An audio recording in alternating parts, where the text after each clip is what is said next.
Nagpakita ng patuloy na pagbagal ang inflation rate ng Pilipinas nitong nakalipas na Nobyembre.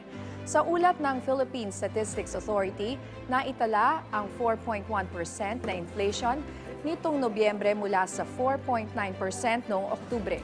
Para pa sa PSA, pangunahing dahilan ang mas mabagal na pagtaas ng presyo and non-alcoholic beverages na nakapagtala ng 5.7% inflation.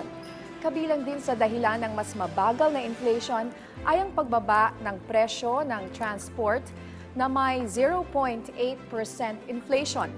Halimbawa rito ang pagbaba ng presyo ng gasolina at diesel at ang mabagal na pagtaas ng presyo ng ating passenger transport by road, partikular na ang pamasahe sa tricycle. Samantala, ang pangatlong commodity group na nag-ambag sa mas mababang antas ng inflation nitong Nobyembre ay ang restaurants and accommodation services na may 5.6 inflation rate. Nauna nang tiniyak ng pamahalaan ang mga hakbang para tuluyang mapababa ang presyo ng mga bilihin sa bansa.